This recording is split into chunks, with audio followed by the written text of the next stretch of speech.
Tonight's AEW Collision brought us something that I wasn't expecting, and we'll get to it. Run it!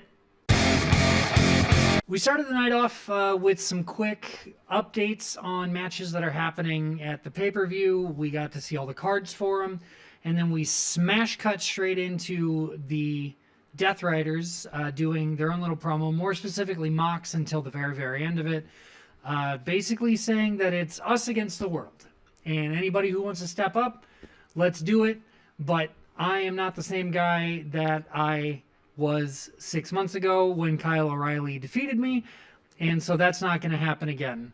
And then he walked off, and then everybody else was basically just like, against the world, against the world, against the world, against the world. And then we moved on from there. The first actual match of the night came right after that. It was O'Reilly, Cassidy, and Briscoe versus Lee Moriarty, Shawn Dean, and Charlie Bravo, the infantry, right? It was a good showing. The whole match was very fun, top to bottom. There was one point where a submission move was being held, and the entire infantry plus Shane Taylor created a chain to like hold and make it worse, and that was very fun to watch and very silly. Shane Taylor did hit a leg drop on Cassidy at one point. There's that. There was also a lot of high flying from everybody. I don't think anybody stayed on the ground 100% of the time during this match, so that was very interesting and fun to watch. We did end up with Cassidy, Briscoe, and O'Reilly as the victors of this. It was a very solid match, top to bottom. Then we got a quick promo from Ospreay basically saying, hey Joe, I'm sorry for not getting back to you, but I've got some stuff going on right now. Just let me have my time. That was the whole thing. Lasted 37 seconds. Following that was Lexi Nair in the back with a conglomeration, congratulating them for their victory. Willow was there, and she was like, I'm going to be Willow 2 belt soon because I'm not only going to hang on to this, the TBS title, I'm also coming for other titles, and I want multiples, and I'm the best. And then her match got underway almost immediately. Lexi kind of shooed her away, and she was like, hey, it's time to go. Go do your thing. And so she grabbed her backpack and she went tootling on out to the ring. That match ended up being Willow versus Red Velvet for the TBS title. That match ended up being Willow versus Red Velvet for the TBS title. Red Velvet's apparently been killing it down in ROH, so congratulations to her. This match didn't last super long. I'd say probably 8 minutes. Nothing too crazy. No botches realistically, but there was a moment where Red Velvet went to go do like a super kick, and Willow Nightingale like tried to duck it or tried to bend to get away from it and ended up just pushing her own face right into Red Velvet's shoe. So they took a second to reset because obviously it was an accident. Willow seems totally fine, no broken nose, no blood or anything like that, but that was the only kind of half notable moment of the match. Willow did come out on top, so she is still the TBS champion, and she is going into the pay-per-view to participate in the Owen Hart tournament, and she really wants to get that belt this year. Then we got kind of a fun promo package for Sammy Guevara and how he and Darby have gone back and forth over the years, and how Guevara has come out on top every time he's up on Darby 4-0. So that was a very interesting statistic that I couldn't recall on my own, and I'm glad that they brought it up.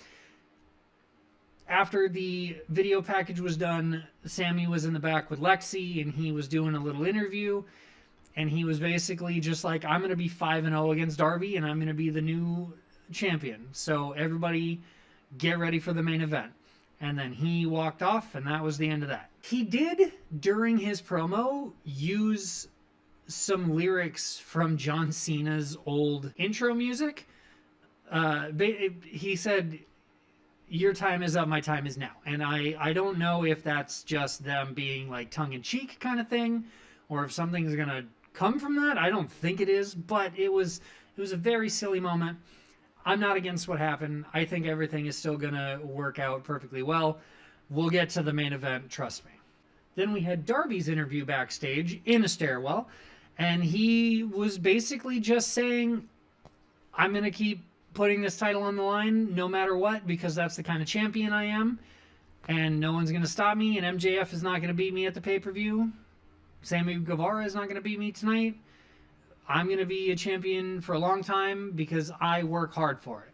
Then a match was supposed to happen, but the commentators got word that something was going down in the back. A cameraman rushed out, and it turned out to be Ciampa and Briscoe having a little bit of a brawl. Earlier in the night, Briscoe did say some stuff toward Ciampa in the conglomeration congratulations interview, and it just spilled out from backstage to the ring. There was a chair involved. There was a pipe involved at the very beginning of it. Eventually, Briscoe was about to hit the J Driller, I believe, and Ciampa slipped out of it and hit him low blow, and it was just very interesting. Briscoe did end up getting the upper hand in the end, and the full challenge has now been thrown out to Ciampa for him to step up or shut up, essentially, so they can have another match here in the near future, and I think that's going to come to fruition, which is, at this point, with all the violence between them not in the ring, or at least not in a match, I think it's going to be something really fun and really special. Hopefully they make it a no DQ match or some kind of stipulation for violence, and it's just going to be so much fun. Then we got a tag team match that was very interesting. It was Joe and Bowens versus Lethal and Moriarty. And it essentially came down to master and student versus master and student. Both masters, tons of experience with each other, years and years and years back, ROH, TNA. Joe and Lethal have gone up against each other 100 times probably. So having the masters and the students against each other in this setting was really fun to watch. Everybody got their licks in. There was this moment here, and then it just boiled down to who had slightly more strength and slightly more stamina, which turned out to be Joe and Bowens getting the victory. Afterwards, Bowen grabbed a mic and said, I know I'm the best, I know what I deserve, and I deserve standing ovations, and I deserve to be pushed farther. And this man, Joe, is helping me attain that in my career, because I have done so much for this business and so much for this company, so I'm going after what I want.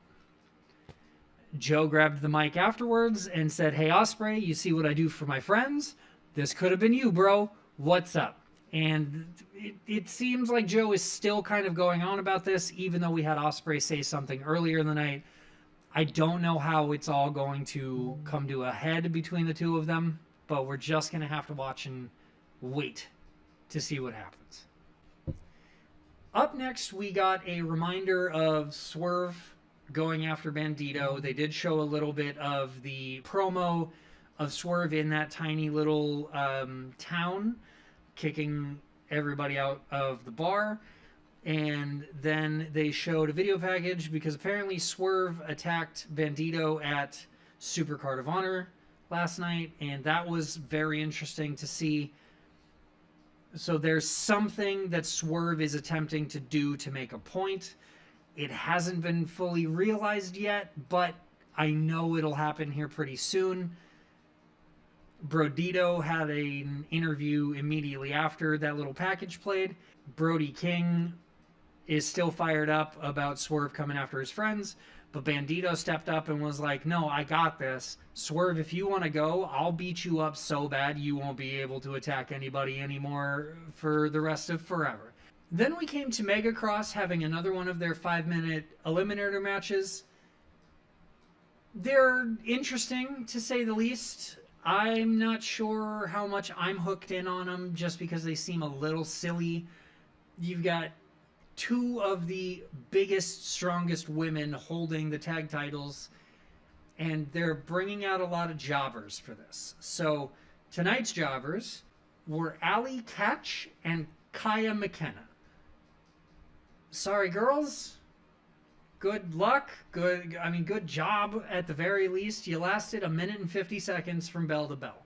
So we need to put some real tag teams from, like, bring some more people from ROH that, like, have a little bit of a standing down there. And let's make these matches 4.5 minutes, 4 minutes, 45 seconds. Let's get somebody who loses seconds before the 5-minute timer goes off, just to make it look like, yes, these women are the strongest, toughest. It's going to be hard to defeat them. They don't have to defeat them. They just have to outlast them for 5 minutes. Let's throw a little bit of a wrench in there with somebody. Then we moved backstage again, and we had Mina Shirakawa and Athena doing a little interview. No touching, no touchy, no touchy. They have a match in the opening bout of the Owen Hart Foundation tournament. That's going to be very interesting. Pretty sure the both of them have one win on the other one, so we're just going to have to, like, pay attention and see who gets the win in this to move on in the tournament. Athena seems very confident. She's held her title for over 1,000 days. I think it's close to 1,500 at this point. I want to know where this is all going. I kind of hope Athena makes it pretty far in the tournament. Then we can just have more Athena on AEW television, and everybody will be happy. Nigel McGuinness grabbed a microphone at some point in the last 24 hours and found Lio Rush in the back. And Lio Rush had a match during Supercard of Honor where he lost because his former tag team partner pushed him off the top rope, and he didn't win. I'm not even sure which title he was going for, so forgive me for that. But Nigel found Rush in the back on a case, and he had sunglasses on, and he had a little cup, and he was just kind of bummed out. And Nigel was like, "Hey man, sorry that happened. Do you want to talk about it?" And Rush was like, "It's fine. It's fine. It's good to see you, Nigel. It's so good to see you. It's fine."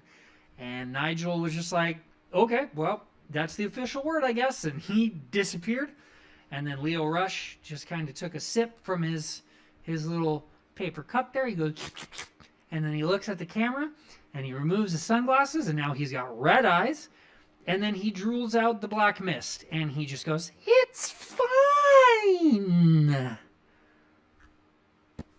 I love this character. I want more Blackheart Lio Rush. I don't want this to ever end. I hope he doesn't run out of stamina to continue to do it. We came back to the action with the Dogs and Davis versus the Rascals. And holy crap, can I just say, match of the night. Everybody was doing exactly what they needed to do. The Dogs were being hard-hitting. Davis was showing he's a strong monster man. The Rascals were up and down and left and right and spinning and flipping and flying. It was such a great match. Just go find footage. Go watch it yourself. It was so much fun to watch. Everybody was on par with what they needed to do. So, match of the night goes to the Dogs and Davis versus the Rascals. The Dogs and Davis ended up with the victory. I'm not mad at that either. We do need some more heel wins to push more heels up in the ranks so that they can have more gold. I just had so much fun watching that match.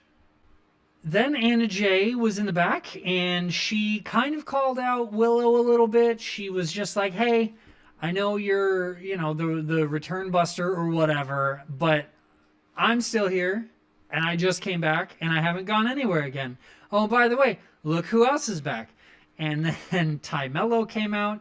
They had a little moment, and now they're like, "Well, we're both here. We're both cleared. Let's go after some people." So they're probably going to get a tag push just a little bit, which would be very interesting if we got Ty Mello and Anna Jay versus Megacross, just because I think it would be like the old school people or the older company people going up against the mildly new company people. Titles can come into play. They could throw them into one of those 5-minute matches, and I think it would be gold. So let's push that together a little bit, and let's make sure that Anna Jay and Ty Mello have a chance at whatever. I still don't want Megacross to lose the titles. They have to hold them for quite a while, because it wouldn't be believable for most of the women on the roster to get victories over them. So we'll just see what happens there. Then we came to the main event, and it was Darby versus Sammy Guevara for the title, and it got off to a rockin' start. There was no countouts again. Darby's really digging this no countouts thing at the moment. So before the bell even rang, Darby was doing his thing in the middle of the ring with the belt. He was, down at it while music and da-da-da. And then before he even got his jacket off, Sammy Guevara came running in and gave him a curb stomp to the title. Then he threw him outside the ring, beat him up outside the ring a little bit, threw him into the guard post, set up a table, hit him with a flying knee, set up a ladder, put Darby on the table, climbed the ladder, and did a swanton, essentially, from the top of this ladder into the table. Both men took a hot minute to get themselves together, and by that I mean it took Sammy a solid minute to grab Darby and roll him back into the ring. He pinned him, 1-2 ooh. Everybody exploded. The match began. And it was so back and forth, I couldn't hardly pay attention. However, Darby, the things that Darby is doing to himself with putting this title on the line week after week after week and being thrown off of stuff and being thrown into stuff has really been catching up with him, because he got Guevara into a Scorpion Deathlock and then passed out. He passed out while in holding the lock. So the ref paused the match for a second. Guevara disappeared and started bitching about it outside the ring. And then when Darby came back to reality, the match continued. They were just beating the snot out of each other. And Guevara was getting some really good offense in. It just wasn't enough, because at the end of the day, Darby ended up with the victory. He's still the champ. Apparently, MJF sent out a tweet saying something like, Guevara, get the job done. If you become champion tonight, I'll give you $500,000. You saved yourself some money tonight, MJF. So that's where we are now. Wednesday, we got a 3-hour-long episode. That's going to be bonkers. So I'll see you then after that. And then next weekend, we have the pay-per-view. And Double or Nothing is going to be so much fun this year. I can't wait. So everybody, go to bed or wake up. I don't know when you're watching this. Just do your thing. Don't do anything crazy. Make sure you make it to next Sunday. And let's all enjoy this together. Cool? Cool. Have a great night. Peace.